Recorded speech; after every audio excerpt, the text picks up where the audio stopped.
Hello there. My name is Waris Khan. Perkenalkan, nama saya Waris Han. Latar belakang agama saya adalah Islam, yaitu sebagai pemimpin masjid yang mereka sebut mullah atau imam. Saya dibesarkan dalam keluarga muslim di madrasah muslim, membaca Al-Quran.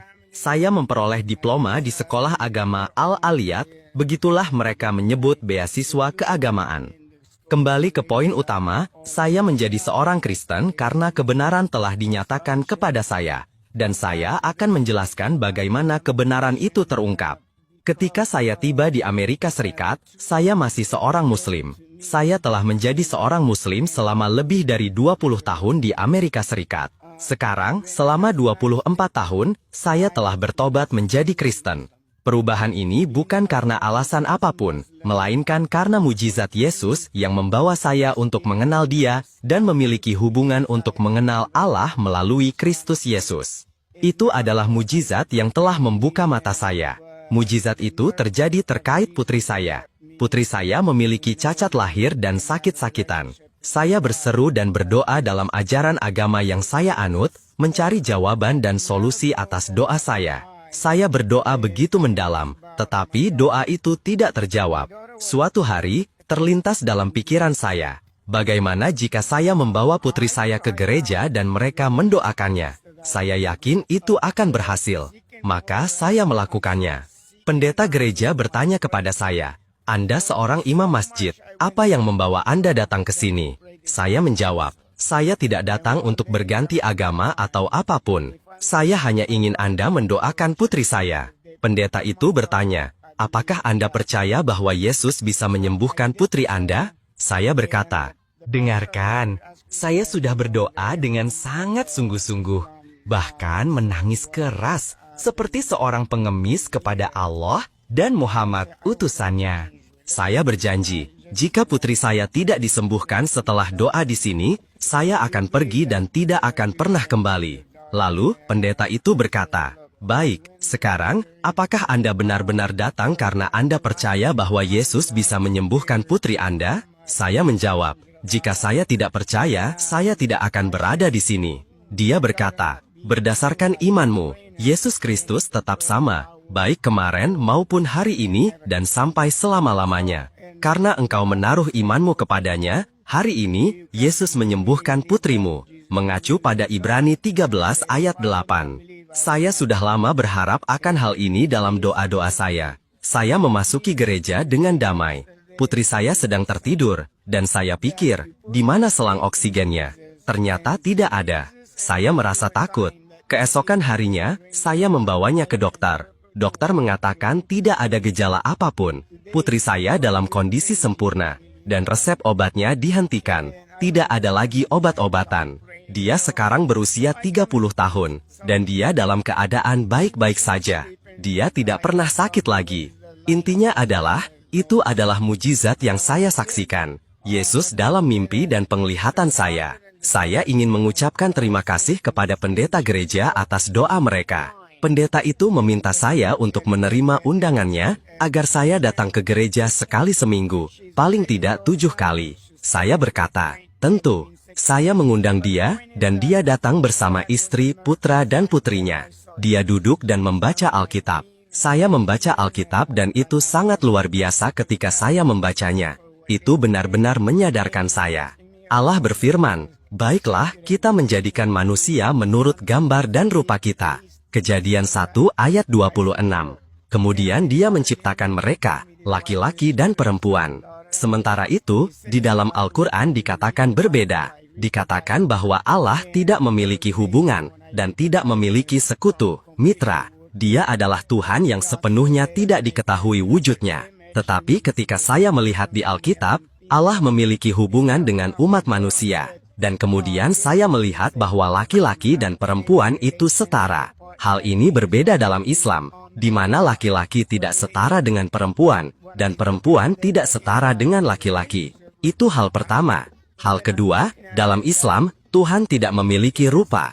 Tetapi sekarang, saya melihat bahwa Dia menciptakan Adam menurut gambarnya. Saya adalah gambar Allah. Inilah yang membawa saya semakin dekat. Hari ini saya membaca Alkitab semakin banyak. Saya berharap semua orang Asia yang seperti saya juga akan membaca Alkitab.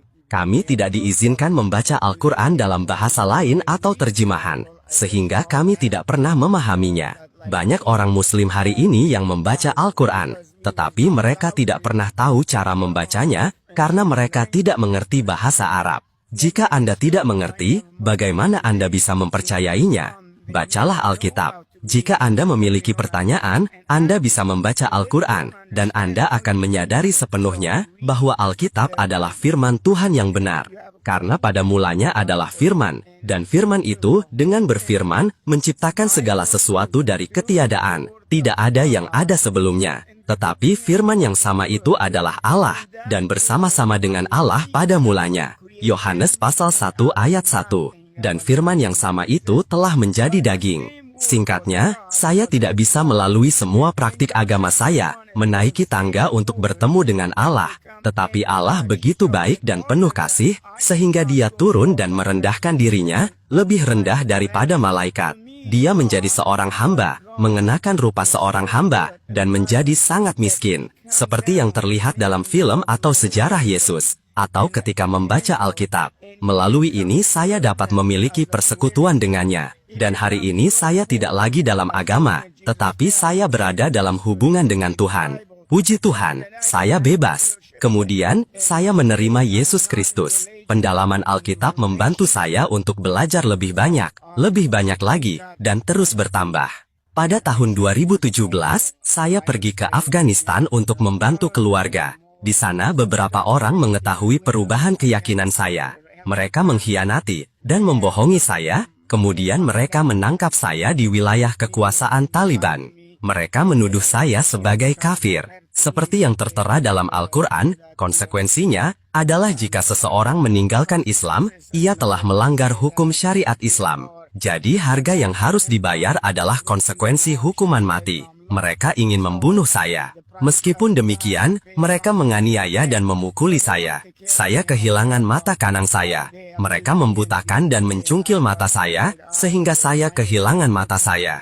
Namun, puji Tuhan, karena mujizat yang Yesus katakan, bahwa satu helai pun dari rambutmu tidak akan hilang, mengacu pada Lukas 21 ayat 8. Tentu saja, penderitaan ini adalah konsekuensi, dan ini adalah kesaksian, bekas luka yang membawa kemuliaan bagi Allah, atas apa yang mereka lakukan terhadap saya. Mereka menganiaya, memukuli dan ingin membunuh saya. Tetapi saya berada di sini, hidup, untuk memberikan kesaksian bahwa Yesus telah menyelamatkan saya. Mereka pihak Amerika Serikat, menelpon dari kedutaan Amerika di sini, mengirimkan pasukan dan mereka membebaskan saya. Saya kembali dengan selamat, dan tiba kembali di rumah.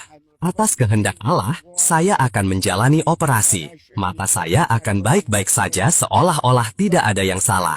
Saya dalam kondisi sempurna seperti seharusnya, tetapi menurut Islam, saya harusnya sudah mati. Jika saya kembali sebagai seorang Muslim yang bertobat menjadi Kristen, saya akan dihukum mati. Tetapi sebagai seorang Kristen, jika saya berbalik, menjauh dari Tuhan, saya akan selalu disambut kembali.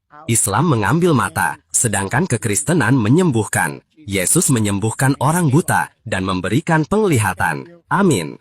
Terima kasih sudah dengar kesaksian saya. Bagikanlah kesaksian ini dengan Muslim lainnya, terutama Afghanistan, agar Tuhan membebaskan mereka dari kegelapan ini, dan mereka dapat datang kepada Kristus dalam iman. Jika ada seseorang hari ini yang mendengarkan ini, memahaminya, dan menerima Yesus sebagai Tuhan dan Juru Selamat dalam hati mereka dan mengakuinya dengan lidahnya, mereka akan diselamatkan. Terima kasih, Tuhan memberkati Anda.